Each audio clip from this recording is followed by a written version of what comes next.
అందరికీ నమస్కారం అండి.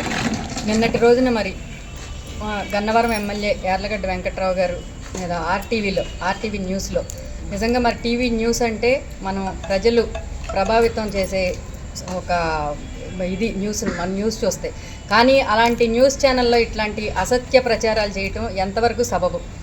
అసలు ఒక చిరు వ్యాపారి మరి రైతు బజార్లో వసూళ్ళు అంటే 25 లక్షల వరకు వసూలు చేస్తున్నారంటే, ఒక చిరు వ్యాపారి 25 లక్షలు ఇచ్చి షాపు తీసుకుని మరి దాని మీద రోజు వచ్చేది ఒక 500, 1000, 1500, దానికోసం ఒక 25 లక్షలు కట్టి షాప్కి తీసుకుంటారా? ఎవరైనా ఆలోచించుకుంటే నిజంగా ఒక ఛానల్ మరి అది ఒక పెద్ద సంస్థ, వాళ్ళు ఇలాంటి న్యూస్ని ట్రోల్ చేస్తున్నారంటే ఒక్కసారి వాళ్ళే ఆ విజ్ఞతతో ఆలోచించుకోవాలి. 25 లక్షలు ఇచ్చి షాపు తీసుకుని పెట్టుకునే చిరు వ్యాపారి తన సొంతంగా పెద్ద వ్యాపారాన్నే పెట్టుకోవచ్చు కదా. అలా ఆలోచించకుండా ఇలాంటి న్యూస్ని ఎవరో చెప్తే దాన్ని పట్టుకుని మరి నిజంగా ఇలా ప్రచారం చేయడం అనేది ఎంతవరకు సబబు? ప్రజల్ని ఏ విధంగా ఇలా న్యూస్ స్ప్రెడ్ చేసి ఎలాంటి సమాచారాన్ని ఇవ్వాలనుకుంటున్నారు?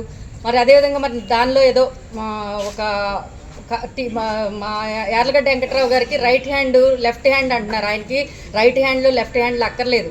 రైట్ హ్యాండ్లు లెఫ్ట్ హ్యాండ్లు ఎవరికంటే దోచుకునే వాళ్ళకి, దాచుకునే వాళ్ళకి, మరి సెటిల్మెంట్లు చేసే వాళ్ళకి. ఆయనకి అలాంటి అవసరాలు అసలు లేవు.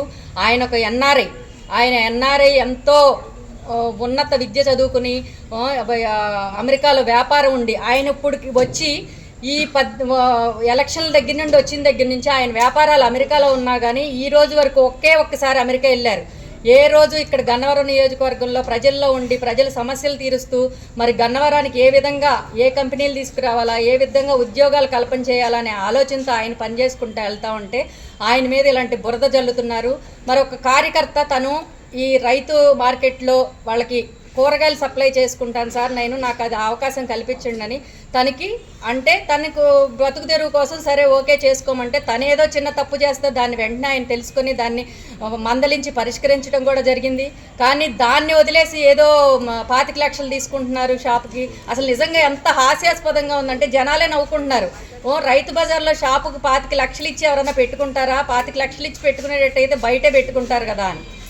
ఇలాంటి అసత్య ప్రచారాలు నిజంగా టీవీ ఛానల్ని వేడుకుంటున్నాం. ఇలాంటి అసత్య ప్రచారాలు చేయకుండా ఒక్కసారి వచ్చి గత వైసీపీ ప్రభుత్వం 5 సంవత్సరాల్లో ఈ గన్నవరం నియోజకవర్గంలో ఏ విధంగా దోపిడీకి గురైందో, ఏ విధంగా మరి మట్టి కుంభకోణాలు ఎన్ని జరిగినాయో వాటి మీద చర్చలు జరిపి వాటిని మరి చూపించండి. ఈరోజు ఈ 18 నెలల కాలంలో మరి యార్లగడ్డ వెంకట్రావు గారు వచ్చిన తర్వాత ఈ నియోజకవర్గం అభివృద్ధి ఏ విధంగా చేశారో అవి చూపించి ప్రజలకు తెలియజేయండి తప్ప ఇలాంటి అసత్య ప్రచారాలు చేయొద్దు.